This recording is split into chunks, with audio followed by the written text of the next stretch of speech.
இன்றைக்கி என்னோடய evening routine தான் பார்க்க போகிறோம். 6 o'clock பால் காய வச்சு சன்விக்கும் கொடுத்துட்டேன். சன்வி விளையாண்டு வந்து திரும்ப ஆரஞ்சு கேட்டாங்க. ஆரஞ்சு உரித்து கொடுத்துட்டு கொஞ்சம் பாத்திரம் இருந்துச்சு, அதையும் கழுவி எடுத்துட்டேன். நேற்றே மாவு தீர்ந்துருச்சு, தோசை மாவு. சரி ஒன் டே ரெஸ்ட்டு விட்டுட்டு இன்றைக்கி தான் காலையிலே அரிசி உளுந்தெல்லாம் ஊற வச்சு இட்லிக்கு மாவும் ரெடி பண்ணி வச்சுட்டேன்.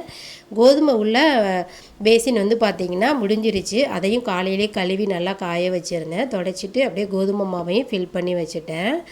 எப்போதுமே இந்த மாதிரி ஒவ்வொரு பொருள் முடிஞ்சதுக்கப்புறம் இது மாதிரி வாஷ் பண்ணி வச்சுட்டோம்னா நமக்கு வந்து டீப் க்ளீனிங் பண்ணுற வேலை இருக்காது பாருங்கள். அதனால் இந்த மாதிரி பண்ணிக்கோங்க.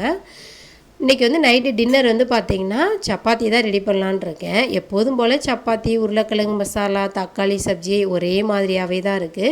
இன்றைக்கி கொஞ்சம் வித்தியாசமாக ட்ரை பண்ணலாம் அப்படின்னு சொல்லி ஆலு சப்பாத்தி தான் ரெடி பண்ணலான்னு பண்ணேன். இது வந்து நான் செகண்ட் டைம் ட்ரை பண்ணுறேன்.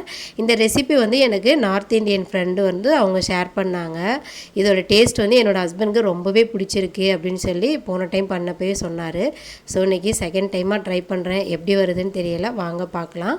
ஒரு 3 உருளைக்கிழங்கு குக்கரில் சேர்த்து உப்பு சேர்த்து அதை ஒரு 5 விசில் விட்டு எடுத்துக்கிட்டேன். நல்லா மாவு பதத்துக்கு வந்துருச்சு.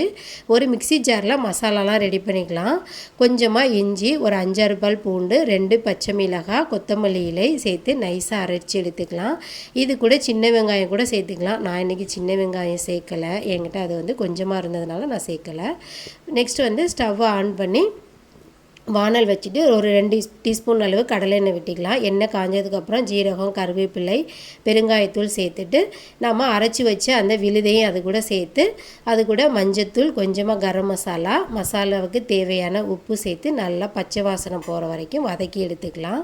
வதங்கினதுக்கப்புறம் பார்த்திங்கன்னா நம்ம மசிச்சு வச்ச உருளைக்கிழங்கையும் அது கூட சேர்த்து அந்த மசாலா கூட நல்லா மிக்ஸ் ஆகுற வரைக்கும் நல்லா பெரட்டி விட்டுடலாம். பாருங்கள், சூப்பராக வந்துடுச்சு கலரு. அதுக்கப்புறம் பாருங்கள் மாவுமே நல்லா வந்து சாஃப்டாக வந்துடுச்சு. அதில் வந்து கொஞ்சம் மாவு எக்ஸ்ட்ராவே எடுத்துக்கிட்டேன். நம்ம எப்போதும் போல் சப்பாத்திக்கு திரட்டுற மாவு இல்லாமல் கொஞ்சம் திக்காக வர்றதுக்காக கொஞ்சம் அதிகமாகவே மாவு எடுத்துக்கிட்டேன். கொஞ்சம் திக்கான பதத்துக்கு அதை திரட்டி விட்டு நம்ம உருளைக்கிழங்கு ரெடி பண்ணி வச்ச மசாலாவையும் உள்ளே வச்சுட்டு நல்லா அதை மடித்து எடுத்துக்கிட்டேன். எக்ஸ்ட்ரா உள்ள மாவையுமே நான் வந்து வெளியில் எடுக்கலை, அதோட சேர்த்து அப்படியே மடக்கியே விட்டுட்டேன். நம்ம வந்து ஒரு ரவுண்ட் ஷேப்புக்கு நல்லா அதை நம்ம உருட்டிக்கலாம். மாவில் மறுபடியும் வச்சுட்டு நம்ம வந்து சப்பாத்தி கட்டை வச்சு நல்லா சப்பாத்தி பதத்துக்கு இல்லாமல் கொஞ்சம் திக்காகவே திரட்டி எடுத்துக்கலாம். ஏன்னா உள்ளே வச்ச மசாலாலாம் வெளியில் வராதது மாதிரி கொஞ்சம் திக்காக வர்றது மாதிரி பார்த்துக்கோங்க. தோசைக்கல்லும் சூடாயிருச்சு. அதில் நம்ம ரெடி பண்ணி வச்ச சப்பாத்தியை போட்டு எடுத்தேன். சூப்பராக ரெடி.